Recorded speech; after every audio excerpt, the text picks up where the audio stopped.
की चॉइस है ही नहीं, करना तो है ही है, तो फिर धर्म ही करो। तो उन्होंने साफ लिखा कि जिस क्षण आप धर्मानुष्ठान माने विहित का अनुष्ठान नहीं करते, उस समय आप अधर्म करते हो।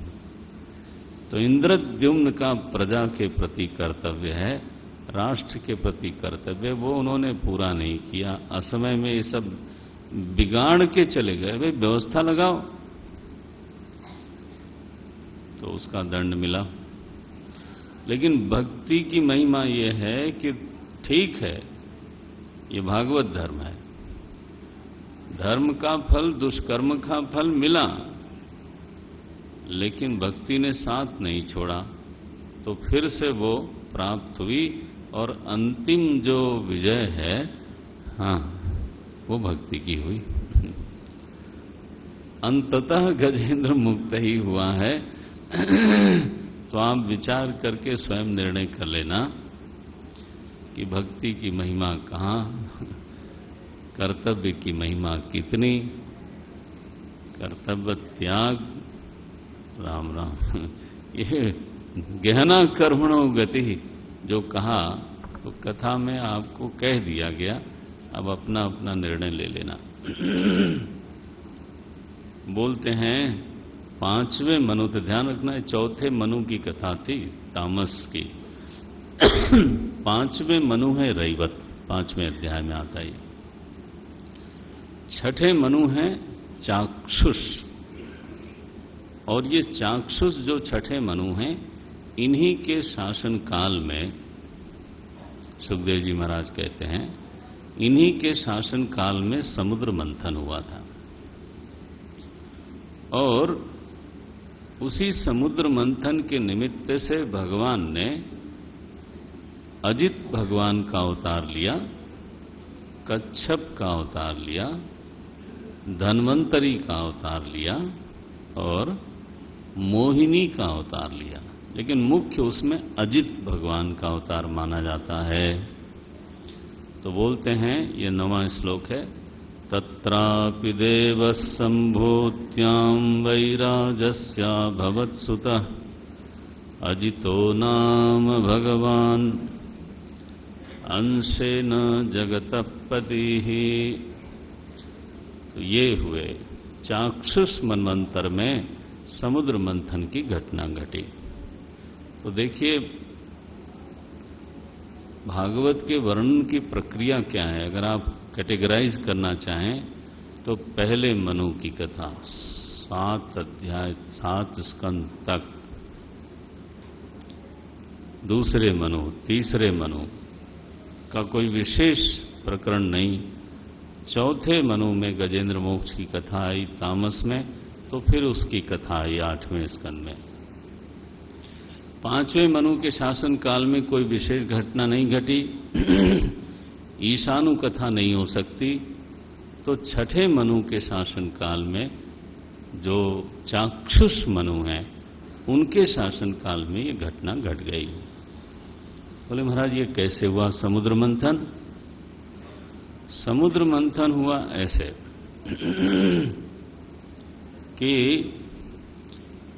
एक बार इंद्र जो है वो गजराज पर सवार होकर के आ रहा था और दुर्वासा ऋषि वैकुंठ से आ रहे थे, भगवान का दर्शन करके आ रहे थे। वहां से उन्होंने माला ली थी। तो इंद्र उतर करके प्रणाम करता है। दुर्वासा ऋषि बड़े प्रसन्न हुए, उन्होंने वो माला उसको प्रसाद में दी। उसने क्या किया इंद्र ने कि उस माला को उसने हाथी के सिर पर रख दिया। अब ये देखो प्रमाद हो गया। प्रसाद के प्रति जो है ना प्रमाद नहीं होना चाहिए, नहीं तो देने वाले का अपराध हो जाता है। और फिर वो चढ़ा और दुर्वासा ऋषि अभी दूर नहीं गए थे। उन्होंने क्या देखा कि हाथी को क्या पता माला किसकी माला है, वो गिर गई नीचे और बाद में उसने पैरों से उसको किचल उचल दिया। दुर्वासा ऋषि ने कहा दुष्ट, भगवान की माला प्रसाद रूप से तुमको दी तुम इस तरह से, जिस मद में तुम मतवाले हो रहे हो वो मद उतरना बड़ा जरूरी है। जाओ इंद्र पद से स्खलित हो जाओ। चलो जी, दिया तो था बढ़िया के लिए, हो गया उल्टा। अब इंद्र महाराज कांपते हैं, लेकिन अब दुर्वासा ऋषि चले गए। तो शिवांश हैं, शिव जी के अंश हैं महाराज। तो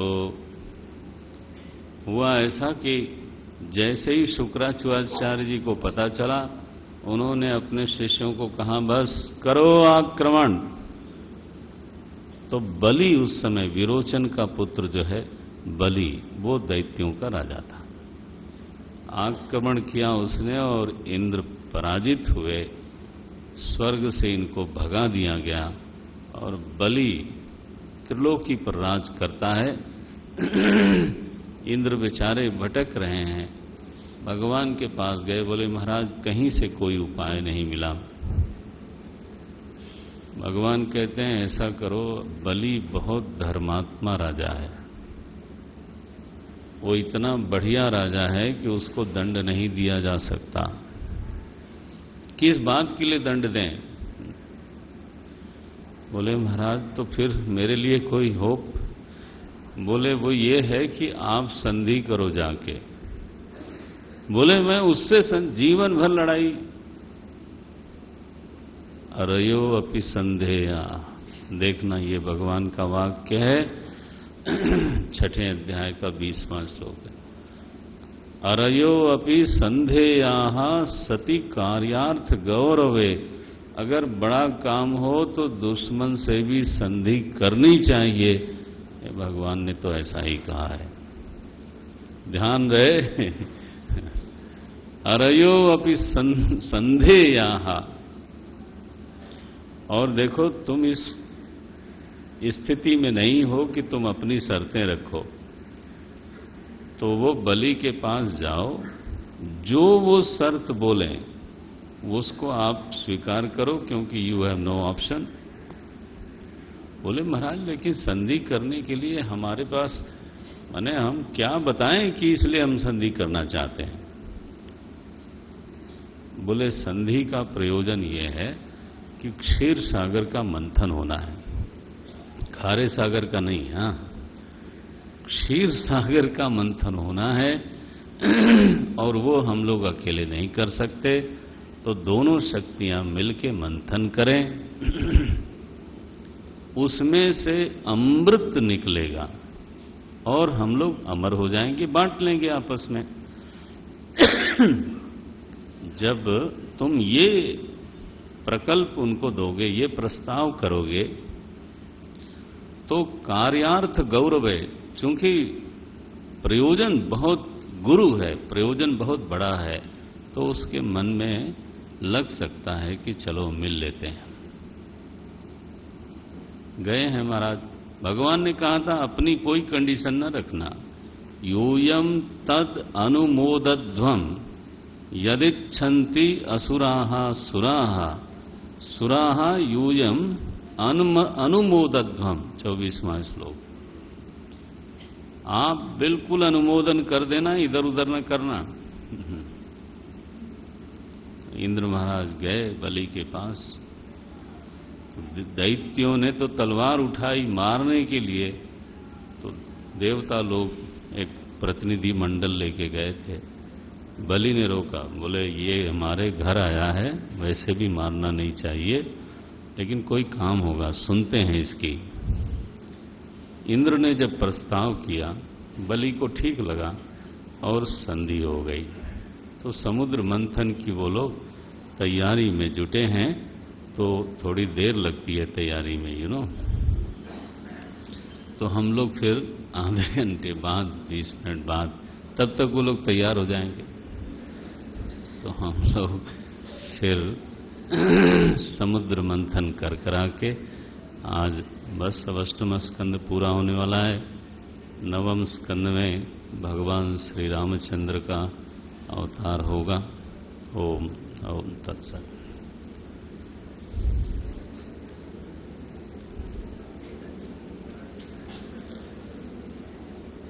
ॐ पूर्णमदः पूर्णमिदं पूर्णात् पूर्णमुदच्यते पूर्णस्य पूर्णमादाय पूर्णमेवावशिष्यते।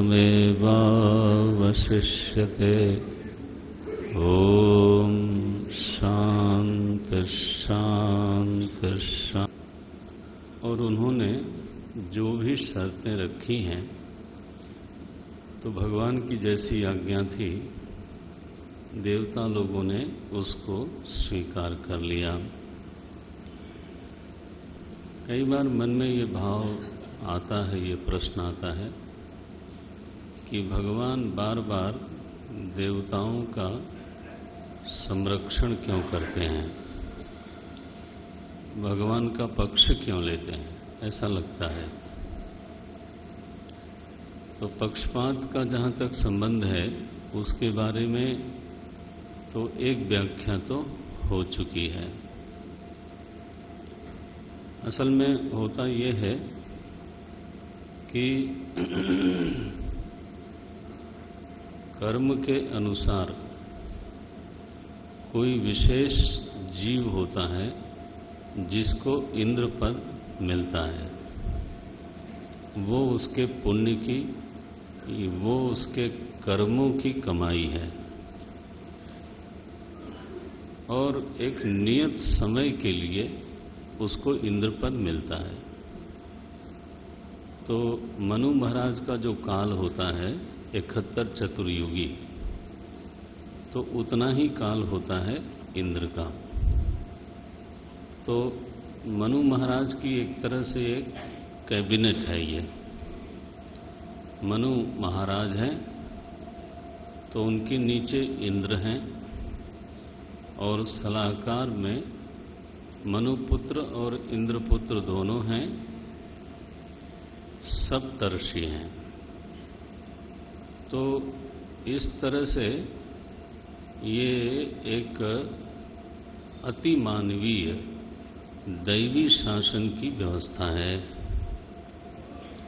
प्रत्येक मनु में एक इंद्र होते हैं, एक इंद्रपुत्र है, मनुपुत्र है, और सातों ऋषि जो हैं वो हर मनु के अलग अलग होते हैं। तो कौन मनु बनेगा ये उस जीव के कर्मों पर निर्भर करता है। कौन इंद्र बनेगा ये उस जीव के कर्मों पर निर्भर करता है। तो कर्म के अनुसार जब एक बार किसी जीव को वो पद मिल गया तो जो कर्म फलदाता है, जिसने कि उसको इंद्र पद दिया है, तो अब उसी की जिम्मेदारी होती है कि वो उसके पूरे कार्यकाल में उसका संरक्षण करे, क्योंकि वो उसका हक है। अब देव दैत्य लोग या असुर लोग क्या करते हैं कि वो अपने बल के और उद्यम के, पराक्रम के बूते पर उस पद पर बैठना चाहते हैं जिस पद को उन्होंने अपने कर्मों से अर्जित नहीं किया था। अब देखिए, दृष्टांत ऐसा देना पड़ेगा कि जैसे आपने विधि के अनुसार कोई मकान खरीदा, कोई जमीन खरीदी और विधि का पालन किया आपने, सरकार ने वो जमीन आपको दी, तो आप चाहे निर्बल हो चाहे सबल हो, अब जमीन सरकार ने आपको दी। अब बीच में कोई आया, वो अधिक बलवान है, अधिक रिसोर्स वाला है, he can manage even the officers. अब होता है समाज में इस प्रकार से, तो वो जमीन को उसने कब्जा कर लिया, मकान पर कब्जा कर लिया, तो जिसको विधि पूर्वक वो प्राप्त हुई थी वो जाएगा कोर्ट में, वो जाएगा सरकार के पास। जिसने उसको वो विधि पूर्वक जमीन दी थी वही संविधान और वही अथॉरिटी है ना, उसको फिर से जमीन वापस दिलवाएगी।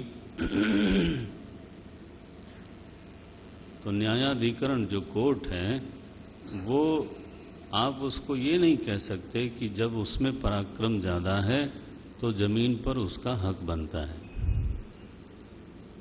पराक्रम के ज्यादा होने से, बल के ज्यादा होने से किसी का हक नहीं बनता।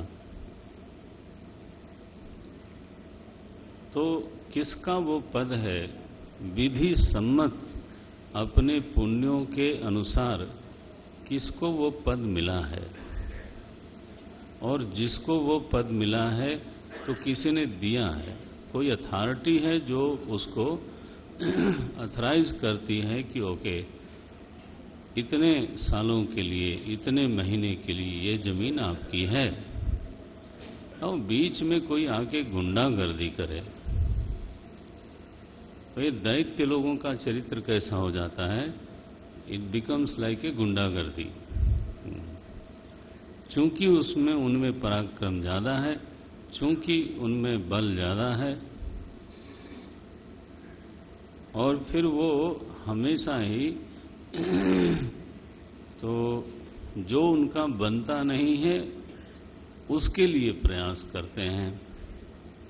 तो भगवान देवता लोग ही जाते हैं कोर्ट में। हाँ, जब देखो तब देवता लोग ही भगवान के पास जाते हैं। भगवान से ही मांगेगी कि भाई आपने मुझे अलॉट किया था, तो भगवान फिर उपाय बता करके उनका पद वापस दिलाते हैं। तो बलि जो आज इंद्र के वैभव को हड़प गया और वो उस वैभव का भी भोग कर रहा है जो इंद्र का है वास्तव में, तो भगवान कहते हैं देखो आप ये उपाय करो, आपका काम हो जाएगा। तो भगवान प्रेरणा देते हुए दिखाई देते हैं। तो देवताओं को दधीचि ऋषि के पास भेजा उन्होंने उनमें बल का संचार किया और वृत्रासुर मारा गया। आज भगवान उनको, इंद्र से गलती हुई थी, दुर्वासा ऋषि का अपराध किया उन्होंने, लेकिन भगवान उपाय बताते हैं कि आप संधि करो। शत्रु से भी संधि कर लेना चाहिए, बुद्धिमानी यही है। यदि कोई गुरुतर कार्य हो, महान कार्य हो तो जरूर कर लेना चाहिए। अच्छा, दोनों लोगों की संधि हो गई और सबसे पहली जरूरत थी क्षीर सागर को मथाने की। तो मेरु पर्वत को ये लोग उठा करके, दैत्य और देवता दोनों ही मेरु पर्वत को उठा करके तो फिर वो लेके चले क्षीर सागर की ओर। लेकिन वो इतना भारी है कि ये उसको संभाल नहीं सके, तो वो रखना ही पड़ा, गिर पड़ा। निपतन स गिरिह तत्र बहून मरदानवान बहून अमरदानवान चूर्णयामास। बहुत सारे देवता और दानव उसमें बिल्कुल चूर्ण हो गए, धूल में मिल गए। तो जो पहला ही उद्यम है वो एक तरह से व्यर्थ चला गया। भगवान से प्रार्थना होती है, भगवान स्वयं पधारते हैं और एक ही हाथ से हस्ते नैकन लीलया गिरिम तच्च आरोप्य गरुणे। तो जो मेरु पर्वत है उसको उन्होंने गरुण पर रखा, एक ही हाथ से उठाया और भगवान लेके गए क्षीर सागर में मेरु को स्थापित कर दिया। अब मेरु क्या चीज है, दांत पर उन्होंने पूरी पृथ्वी को उठाया था तो एकांश में सारी सृष्टि ही जुग जुग करती रहती है, तो इसमें कोई बड़ी बात नहीं। इसके बाद वासुकी नाग से इन लोगों ने प्रार्थना करी कि आप जो है वो रस्सी का काम करो। तो वासुकी नाग लिपट गया है पर्वत में, भगवान ने कहा, देवताओं तुम लोग ना पहले मुंह की ओर जाना। तो ये लोग मुंह की तरफ जाके खड़े हुए। दैत्यों ने कहा, हम भी कश्यप ऋषि की संतान हैं, हमारा कुल तुमसे छोटा है क्या? हम पूछ पकड़ेंगे? क्या समझ रखा है? चलो उधर। अरे राम राम, अनुमोदध्वम, भगवान ने कहा था जो कहें वो मान लेना। तो बोले ठीक है भाई, आप लोग जिसमें खुश रहो। वो लोग चले गए पूंछ की तरफ। दैत्यों ने बड़ी प्रसन्नता से मुख का हिस्सा पकड़ा और जब मथानी शुरू हुई तो पर्वत नीचे जाने लगा। तो भगवान ने एक अवतार लिया, वो है कच्छप अवतार। कृत्वा वपुः काच्छपमद्भुतं महत् प्रविश्यतोऽयं गिरिमुज्जहार। बोलिए कच्छप भगवान की, बोलिए कच्छप भगवान की।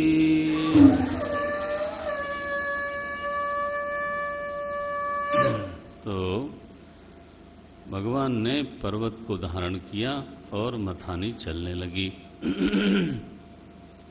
बहुत देर तक मंथन करने पर भी कुछ निकला नहीं। तब भगवान ने एक और अवतार लिया, उनका नाम पड़ा अजित। बोलिए अजित भगवान की। तो अजित भगवान स्वयं देवताओं में शामिल हो गए और उन्होंने जब जोर से मंथन आरंभ किया तब जो पहला रत्न निकला, अब रत्न ही कहना पड़ेगा, 14 रत्न बोलते हैं, तो पहला रत्न जो निकला वो था विष, नारायण। जैसे ही वो प्रकट हुआ सारी सृष्टि विह्वल हो गई, सारे प्राणी झुलस गए, मरने लगे। अरक्ष्यमाणाः शरणम सदा शिवम। जब देखा कि हमारी यहां कोई रक्षा ही नहीं कर सकता तो ये सारे लोग भगवान शंकर की शरण में गए। अब शिव जी देखिए वो गुरु रूप है ना, वंदे बोधमयम नित्यम गुरुम शंकर रूपिणम। तो वो दोनों के ही आराध्य हैं, दैत्य के भी, आदित्य के भी, सुर के भी और असुर के भी। उनको किसी से लेना देना है नहीं तो वो इस पूरे प्रकरण में कहीं थे ही नहीं। वो महाराज कैलाश पर्वत पर बैठे वो वेदांत पढ़ा रहे होंगे।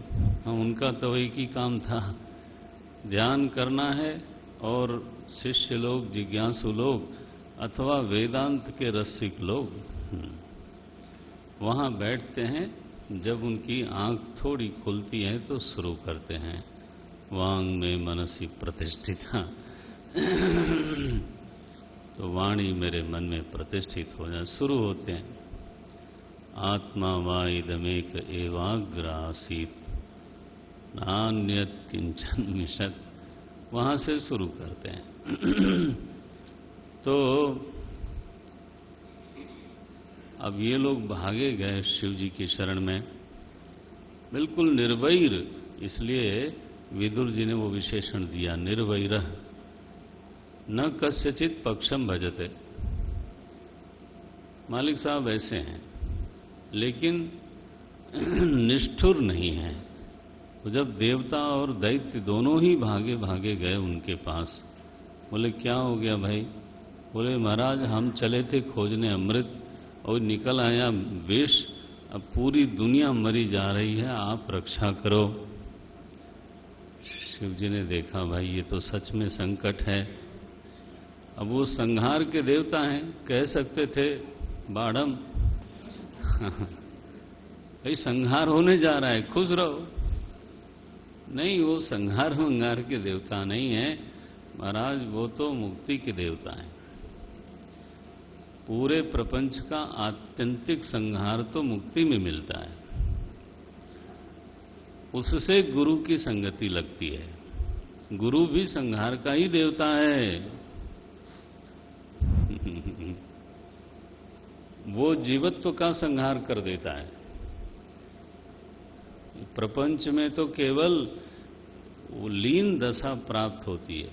सद्गुरु तो जीवत्व को ही भंग करता है, और जीवत्व भंग हुआ तो जीवत्व के साथ जगत का भी भंग होना ही है। लेकिन आज तो नौबत यह है कि ये लोग बचे रहें तब तो जीवत्व भंग होगा।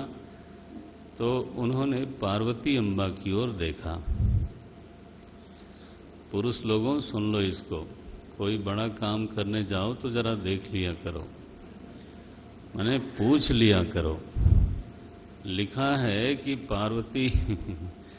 पार्वती अम्बा से उन्होंने तो आंखों आंखों में सलाह ली, अनुमति ली। लिखा है एवं आमंत्र भगवान भवानी, 41वां श्लोक है ये 7वें अध्याय का। भगवान ने भवानी से मंत्रणा की। आप लोग अकेले ही डिसीजन यूनिलेटरली लेते रहते हो, कुछ तो सीखो। भगवान से बढ़िया गृहस्थ नहीं, और भगवान शंकर से बढ़िया सन्यासी भी नहीं। वो महाराज चतुराश्रमी है, एक ही साथ चारों आश्रम निभाते हैं। उनका ऐसा हाल है। सन्यासियों के राजा हैं, वैष्णवा नाम यथा शंभु वो भी हैं, सब वही हैं। तो उन्होंने पार्वती अम्बा से मंत्रणा करी। माता जी ने कहा देखो ये आपके ही बच्चे हैं और आपका तो कुछ बिगड़ने वाला है नहीं। तो उन्होंने अनुमोदन किया। बोलते हैं प्रभावज्ञा अन्वमोदत, वो प्रभाव को जानती थी, उन्होंने अनुमोदन कर दिया। शिव जी ने वो विष धीरे से पी लिया, नीचे जाने नहीं दिया, ऊपर उसका प्रभाव नहीं पड़ा। और ये भगवान का जो करुणा वरुणालय रूप है, जाहि दीन पर नेह दया नहीं, जाहि दीन पर नेह करहु कृपा मर्दनमयन। तो नेह करते हैं, दीन वत्सल हैं, और इसका सबसे बड़ा